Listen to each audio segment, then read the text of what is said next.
மற்றும் ஒரு அண்மை செய்தி, ஈரோட்டில் தனியாக வசித்து வந்த மூதாட்டியின் கழுத்தை அறுத்து கொலை செய்துவிட்டு மூதாட்டி அணிந்திருந்த 5 சவரன் தங்க நகையை திருடி சென்ற மர்ம நபரை தற்போது காவல்துறையினர் கோயம்புத்தூரில் வைத்து பிடித்த சம்பவம் பெரும் பரபரப்பை ஏற்படுத்தியிருக்கிறது.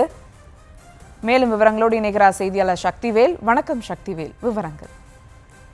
வணக்கம் சுபா. ஈரோட்டில் தனியாக வசித்து வந்த மூதாட்டியின் கழுத்தை அறுத்து கொலை செய்துவிட்டு மூதாட்டி அணிந்திருந்த 5 சவரன் தங்க நகையை திருடி சென்ற மர்ம நபரை தற்போது காவல்துறையினர் கோயம்புத்தூரில் வைத்து பிடித்த சம்பவம் பெரும் பரபரப்பை ஏற்படுத்தியுள்ளது. ஈரோடு மாவட்டம் சூளை LMBR காலனியை சேர்ந்தவர் கமலா. இவரது கணவர் மணிகண்டன் கடந்த 2 ஆண்டுகளுக்கு முன்பாக உயிரிழந்த நிலையில் தற்போது வீட்டில் தனியாக வசித்து வந்துள்ளார்.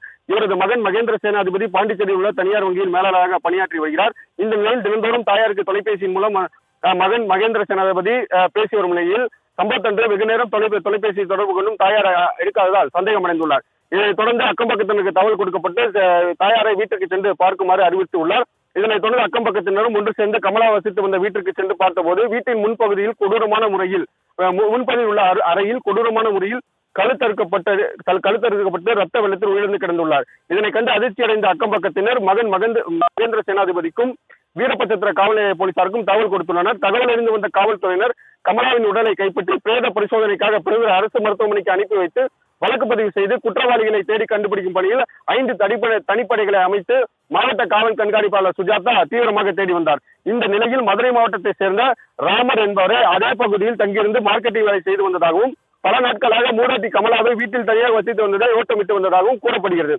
இதனையடுத்து தனியாக வசித்து வருவதை தனக்கு சாதகமாக எடுத்துக்கொண்ட ராமர் கமலாவின் வீட்டுக்குள் சென்று கமலாவின் கழுத்தை அறுத்து கொடூரமான முறையில் கொலை செய்து கமலா அணிந்திருந்த 5 சவரன் நகையை கொள்ளையடித்துக் கொண்டு கமலாவின் தொலைபேசியை மேற்கொண்டு எடுத்துக்கொண்டு அங்கிருந்து தப்பிச் சென்றுள்ளார். இது தொடர்பாக இதனைத் தொடர்ந்து போலீசார் நடத்திய தீவிர தேடுதல் பணியில் கமலாவின் தொலைபேசி எண்ணை கடைசியாக சுவிட்ச் ஆஃப் செய்த லொகேஷனை வைத்து இந்த சம்பவத்திற்கு தொடர்புடையதாக இருக்கும் கூறும் ராமர் என்ற நபரை போலீசார் கோயம்புத்தூரில் வைத்து மடக்கி பிடித்துள்ளனர்.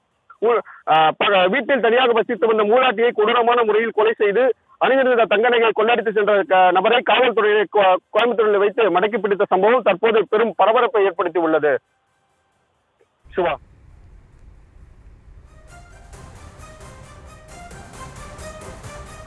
விவரங்களுக்கு நன்றி சக்திவேல்.